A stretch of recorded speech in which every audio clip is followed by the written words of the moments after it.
हर हर महादेव। ओम नमः शिवाय। सावन का पवित्र महीना आने वाला है। अगर आपके पास शिवलिंग नहीं है तो भी आप घर पर हर रोज़ आसानी से भगवान शंकर का अभिषेक कर सकते हैं और आपको शिवालय जाने से ज़्यादा अधिक पुण्य फल की प्राप्ति हो सकती है। तो चलिए अपनी वीडियो शुरू करते हैं। अगर आपके पास भगवान शंकर का कोई भी विग्रह नहीं है, शिवलिंग भी नहीं है और आप हर रोज़ मंदिर नहीं जा सकते तो आप बिना मंदिर जाए भी घर पर बहुत आसानी से हर रोज़ भगवान शंकर का अभिषेक कर सकते हैं। उसके लिए बस आपको थोड़ी सी मिट्टी अपने घर में लाकर रखनी है और आप हर रोज़ पार्थिव शिवलिंग का निर्माण करें, उसका विसर्जन करें और उसका पूजन करके अत्यधिक पुण्य फल प्राप्त करें। तो चलिए हम देख लेते हैं कि हम रोज़ाना पार्थिव शिवलिंग का पूजन कैसे करेंगे। बहुत ही आसान तरीके से हर रोज़ पूजन के लिए आपको चौकी लगाने की आवश्यकता नहीं है। ये पूजन आप जब भी अपने घर में सुबह पूजन करते हैं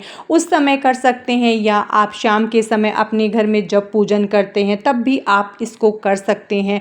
उसके लिए आप एक थाली या प्लेट ले, उसमें आप स्वास्तिक बना ले, उस पर आप एक कटोरी रख दें। अगर आप कटोरी रखना चाहते हैं तो आप रख सकते हैं, नहीं तो आप ऐसे ही शिवलिंग को डायरेक्ट थाली में बनाकर उसका भी पूजन कर सकते हैं।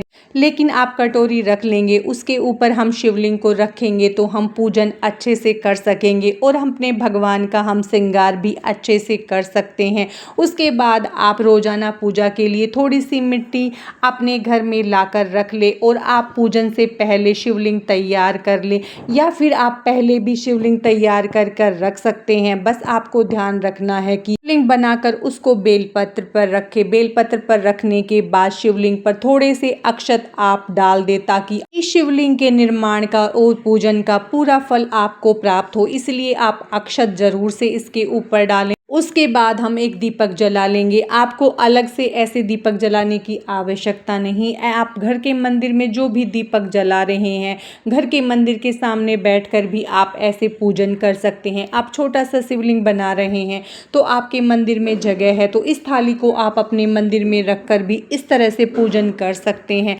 पार्थिव शिवलिंग हो या आप कोई और शिवलिंग मंदिर में रख रहे हैं तो आप इस बात का ध्यान रखें कि आप भगवान की जल लहरी का मुख उत्तर दिशा की तरफ रखें। उसके बाद आप संकल्प करें। संकल्प के बिना हमारा कोई भी व्रत और पूजा अधूरी माना जाता है। तो इसके बाद आप हाथ में थोड़े से अक्षत पुष्प लेकर आप संकल्प करें कि आप सावन के पूरे महीने पार्थिव शिवलिंग बनाकर उसका पूजन करेंगे और विसर्जन करेंगे या फिर आप सोमवार के दिन ही पार्थिव शिवलिंग बनाकर उसका पूजन करें। जैसे भी आप पूजन करना चाहते हैं उस बात का आप संकल्प करें। उसके बाद हम भगवान को जल से अभिषेक करवाएंगे, उसके बाद हम दूध से अभिषेक करवाएंगे, फिर हम शुद्ध जल से अभिषेक करवाएंगे। अभिषेक करते समय आप ओम नमः शिवाय मंत्र का जप करते रहें। अभिषेक करवाने के बाद हम भगवान को अष्टगंध चंदन से तिलक करेंगे, त्रिपुंड बनाएंगे। शिवलिंग में ही भगवान शंकर का पूरा परिवार होता है तो हम जहाँ गणेश जी का स्थान है वहाँ तिलक करेंगे, कार्तिकेय जी का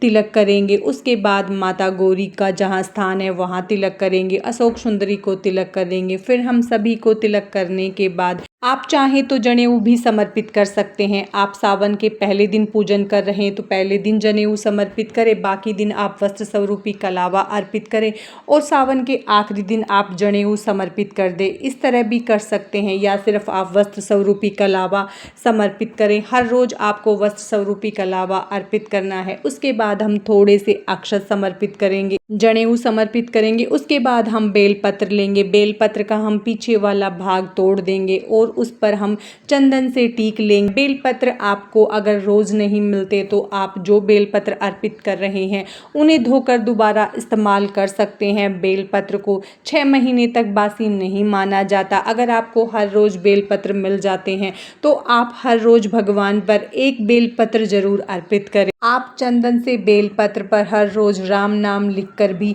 शिवलिंग पर अर्पित कर सकते हैं। उसके बाद अगर आपको धतूरे के फूल या पत्ते हर रोज़ मिल जाते हैं तो वो आप अर्पित करें। जो भी पुष्प आपके यहाँ है या आप ला सकते हैं वो अर्पित कर सकते हैं। अपराजिता का पुष्प भगवान पर चढ़ाना अत्यधिक शुभ माना जाता है तो आपको अपराजिता मिल जाती है तो सावन के महीने में अपराजिता का फूल आप जरूर से भगवान शंकर पर अर्पित करें। उसके बाद जो भी ऋतुफल आपके पास उपलब्ध है आप उसका भोग लगा सकते हैं। अगर रोज़ाना ऋतुफल उपलब्ध नहीं है तो आप मिश्री मंगवा कर रख लें।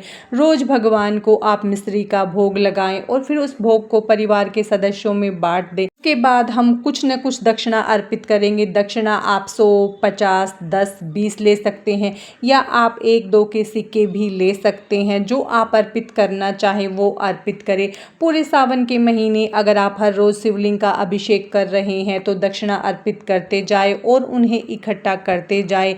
महीने के आखिरी दिन आप उसे या तो मंदिर की दान पेटी में डाल दें या फिर आप उनसे कुछ वस्तु खरीद कर गरीबों में बांट दें। उसके बाद हम आरती करेंगे। आरती करने के बाद हाथ जोड़कर भगवान से प्रार्थना करेंगे कि वो अपनी कृपा हम सब पर बनाए रखे। इस तरह से हम बहुत सरल तरीके से सावन में हर रोज़ शिव जी का घर पर ही सरल तरीके से पूजन कर सकते हैं। पूजन के बाद आप जब दीपक शांत हो जाए उसके बाद आप शिवलिंग का विसर्जन करें या शाम के समय भी आप शिवलिंग का विसर्जन कर सकते हैं। उसके लिए आपने जो भी भोग प्रसाद अर्पित किया है उसे थोड़ी देर बाद आप उठाकर सभी में बांट दें। फूल पत्ते आप इकट्ठे करके आपके गमलों में डाल दें या कहीं आसपास जगह है तो वहाँ पर आप दबा सकते हैं। जनेऊ आप किसी को दे सकते हैं। उसको भी दक्षिणा हमने अर्पित की है पैसे के रूप में, सिक्कों के रूप में। हम उसको अगर आप पूरे महीने हर दिन ऐसे पूजन कर रहे हैं तो इनको इकट्ठा कर ले और सावन के आखिरी दिन इनसे आप कुछ खाने का सामान खरीद कर किसी गरीब ज़रूरतमंद को दे सकते हैं। उसके बाद हम शिवलिंग का विसर्जन करेंगे तो आप कोई भी एक बड़ा बर्तन ले ले, उसके अंदर आप शिवलिंग को रखें और उसे पूरी तरह से जल से भर दें। जब शिवलिंग पूरी तरह पानी में घुल जाए तो आप इस जल को किसी भी पौधे में डाल सकते हैं। बस इस जल को हम तुलसी के पौधे में नहीं डालेंगे। भगवान का अभिषेक जिस जल से हमने करवाया था वो भी हम इसी में डाल देंगे और पौधों में इस जल को डाल देंगे। इस तरह से हम पार्थिव शिवलिंग का हर रोज़ पूजन करेंगे और विसर्जन करेंगे। आप हर रोज़ पूजन नहीं करना चाहते तो आप सोमवार के दिन इस तरह से पूजन करें। पार्थिव शिवलिंग का पूजन करने से